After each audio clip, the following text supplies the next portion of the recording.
안녕하세요. 김태훈의 현명한 투자자 방송 시작하겠습니다. 오늘은 원격 진료에 대해서 말씀을 드리겠는데요.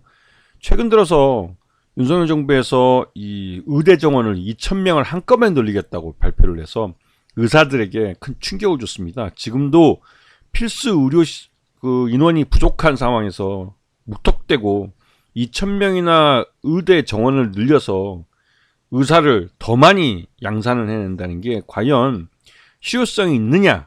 물론 앞으로 의사가 부족하다는 말은 계속 나오지만 의료 수술 로봇 등을 통해서 꾸준히 의사의 업무를 대체할 수 있는 인공지능과 로봇의 일이 점점 로봇이 이제 의료 행위에 참여하는 그런 건수가 많아지고 하는데 무턱대고 의사들만 늘리면 이 사람들이 또 피부과나 성형외과 같은 돈이 된다는 진료 과목에만 몰려서 필수 의료 과목인 뭐 소아과나 또 이런 그 여성의학과나 이런데 꼭 필요한 데에는 의사가 부족한 게 계속 이어질 수 있기 때문에 이런 그 의대 정원 2,000명을 늘린다는 게 과연 지금 이 시점에서 실효적인 얘기인가라는 그 회의감이 들기도 하고, 하지만 이제 의사 단체에서는 이제 민감하게 행동을 했고, 특히나 시중 그 서울에 있는 뭐 5대 가장 큰 대형 병원 그 수련의들 있죠. 이들이 뭐 집단 반발해서 뭐 사표를 낸다 뭐 이런 뉴스가 쏟아지고 했습니다.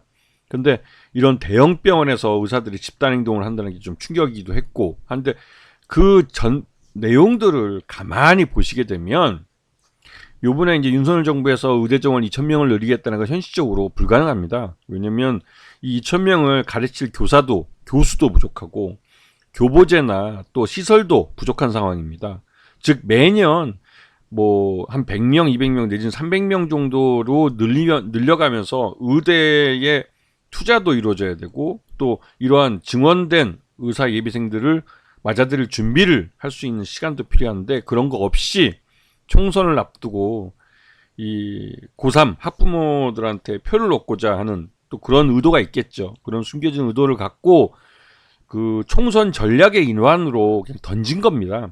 그렇게 보여지고, 실제로 여기에 대해서 의사들이 반발하는 데 대해서 정부가 제일 먼저 꺼내든 건 그 전면적인 비대면 진료 허용이었습니다. 결국은 이번에 내놓은 이 그 의대 정원 2,000명에 대해서 의사단체가 이렇게 반발할 걸 뻔히 알고 있으면서도 이러한 것들을 총선을 앞두고 내놓은 것은 결국은 길게 보면 의료 민영화의 첫발인 이 비대면 진료를 전면 허용하고 합법화하기 위한 그 수단으로 활용한 것이라고 볼 수가 있죠. 그래서 정부 정책은 그 대내적으로 보여지는, 그 대외적으로 이제 명분을 갖고 말하는 것과 그 이면에 실질적으로 이해관계가 있는 그 이해 단체들끼리의 어떤 그 이해관계를 잘 먼저 살펴보고 이런 것들을 투자에 이용할 줄 아셔야 하는 겁니다.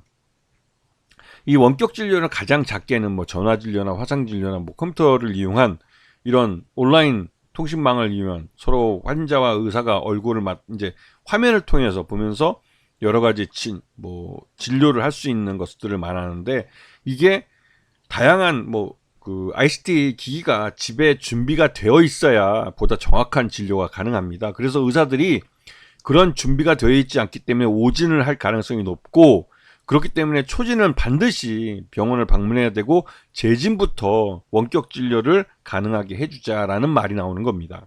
그리고 이 정부와 의사단체의 이그 원격 진료에 대한 서로의 이거 생각이 전혀 이제 많이 부딪히고 있는데, 궁극적으로 이 부분은 의사들의 그 밥그릇 싸움이라는 것. 즉 지금도 특정 그 뭐 피부과나 그 돈이 된다는 그 이 성형외과나 이런 쪽에는 의사들이 많이 몰리고, 실제로 필수 의사 진료 과목이라고 그러는 소아과나 이런 쪽은 돈이 안 된다고 해서, 왜냐면 매년 출생하는 아이 수가 적어지기 때문에 여기에 의사들은 점점 고객이 줄어드는 결과를 가져옵니다. 그래서 이 소아과는 점점 더 작아지고 있죠.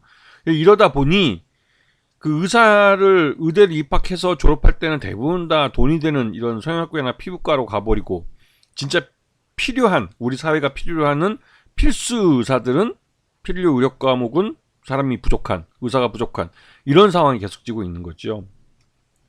그래서 그 의대 이 의협 뭐 의사 대의원 협회 의사 단체죠. 단체에서 이제 원격 의료 수용에 대한 입장을 물어보면 아직은 이 반대가 이렇게 많습니다.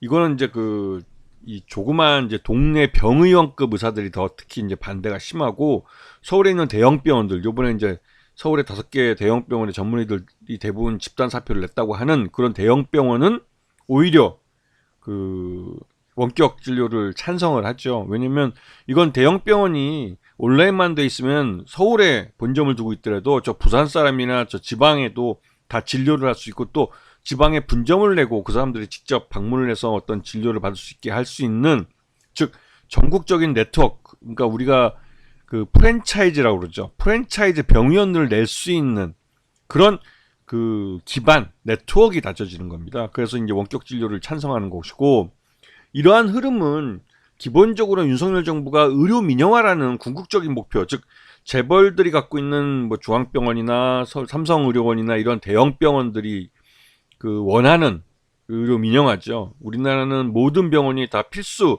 그러니까 긴급 의학 의료 기관으로 지정돼 있기 때문에 그 어디서든 119가 환자를 태워서 가면 무조건 환자를 받아야 됩니다. 환자를 무슨 특별하게 뭐 돈이 안 되거나 뭐 그런 이유로 환자를 거부하면 그 병원하고 의사는 고발을 당하게 됐죠. 근데 의료 민영화가 되면 그 병원이나 의사가 환자를 가려서 받을 수 있습니다. 우리는 필수 의료, 그 긴급 의료 병원이 법인이 아니기 때문에 우리는 긴급 그 환자를 받지 않는다라고 딱 거절할 수가 있죠. 그러면 그 진짜 의료보험을 민영보험을 빵빵하게 들어서 내 의료보험, 그러니까 어떤 의료 처치를 받았을 때 그에 대한 비용을 충분히 지급할 수 있는 사람들 아니면 병원에서 가려서 손님을 받을 수가 있습니다. 그렇게 되면 실제로 좀 진짜 돈이 없어서 진료를 못 받아 죽을 수 있는 그런 상황이 발생하게 되지요.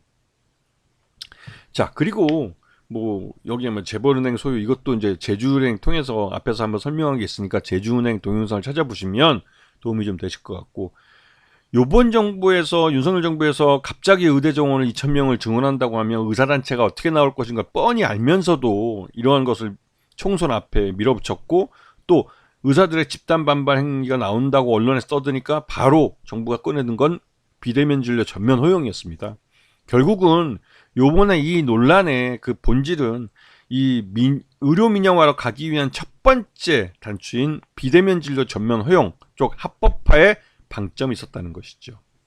그래서 이 원격 진료 합법화를 추진하면 결국은 이게 원격 의료를 통해서 영리병원을 허용하게 되고 영리병원 허용은 곧바로 이 전국민 의료보험 이 시스템의 무력화를 뜻합니다. 그렇게 되면 민영보험사, 즉 우리나라도 재벌들은 대부분 다 이제 생보사나 화재보험사를 제2금융권을 갖고 있는데요. 그러면 이런 보험사를 통해서 그 병원과 연결되어 있으면 그 대형 병원들이나 이런 병원 연결되어 있는 병원들의 이 보험 혜택을 커버하게 되고 그러면 사람들은 그 민영보험사의 보험을 가입을 해야만 그 병원을 이용할 수 있게 되는 거죠.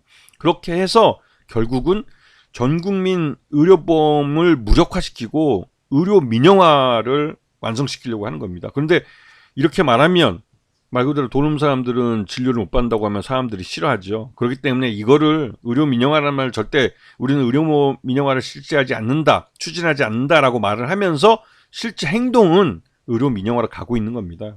이거는 그 투자자로서 몇 수 앞을 넘겨보면서 이 지금 현재 원격 진료 이 합법화가 왜 이렇게 강하게 진행되고 있는지 그 이유를 아셔야 하는 것이죠. 자, 이 비대면 진료에 대한 이 솔루션을 갖고 있는 회사들이 있습니다. 상장 회사 중에 인성정보나 이런 의료정보 시스템 회사들은 오랫동안 이런 그 비대면 진료나 또 원격 진료에 대한 솔루션을 개발해서 보유하고 있습니다. 이거는 병의원들이 설치를 하겠다, 이제 투자를 하겠다 하면 바로 갖다 깔 수 있는. 그렇기 때문에 인성정보 같은 회사는 이미 국내뿐만 아니라 해외에서 이러한 솔루션을 구축해 본 경험이 있기 때문에 실질적으로 수혜를 볼 가능성이 높은 회사입니다.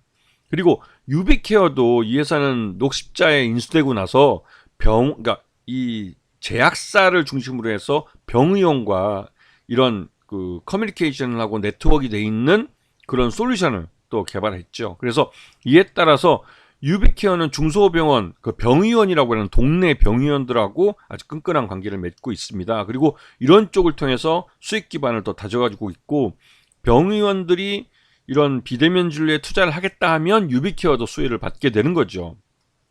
그리고 비트컴퓨터도 이미 이 원격 진료에 대한 솔루션을 갖고 있고 해외에서 이러한 것을 구축해 본 경험이 있습니다. 그렇기 때문에 국내에서도 이러한 것들을 본격적으로 영업을 할 수 있는 회사이고, 또 케어랩스라는 회사는 이 우리가 이제 코로나 시기 동안 비대면 진료를 한시적으로 합법화해 줬을 때 이 굿닥이라는 그 플랫폼을 통해서 실질적으로 비대면 진료의 그 경험을 갖고 있는 그런 회사입니다. 그렇기 때문에 이 회사가 갖고 있는 플랫폼을 통해서 이 케어랩스는 비대면 진료가 합법화되면 가장 먼저 시장을 선점할 수 있는 그런 솔루션을 갖고 있는 회사죠. 그렇기 때문에 이러한 업체들이 지금 시장에서 묻지마 매수를 받고 있는 겁니다. 결국은 의대 정원 2,000명이라는 그 나비짓 하나가, 결국은 그 나비짓 하나가 나비 효과를 일으켜서 결국은 이런 이 비대면 진료 합법화와 또 더 나가서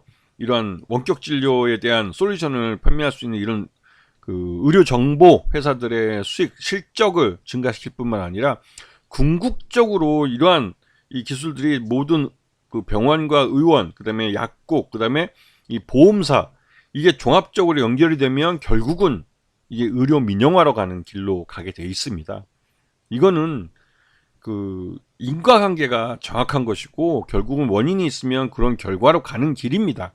이거는 바보가 아닌 이상 모를 리가 없고, 그렇기 때문에 이 종목들이 지금 비대면 진료가 합화가 되든 안 되든 일단 그 전면적으로 비대면 진료를 그 실시하겠다고 허용하겠다고 했기 때문에 가장 먼저 이 업체들이 이 수혜를 보게 되는 거죠. 의료 정보 회사들이 수혜를 봅니다. 그렇기 때문에 지금 주가에서도 주식시장에서도 이런 종목들이 가장 먼저 랠리를 펼치고 있는 것이죠. 다시 한번 강조하지만 주식 투자는 남들이 쳐다보지 않을 때 조용히 매수를 하고 나중에 사람들이 사겠다고 아우성 칠 때 거기다가 던져서 차익 실현을 하는 것입니다. 아시겠죠? 자, 오늘 방송 여기서 마치겠습니다. 감사합니다.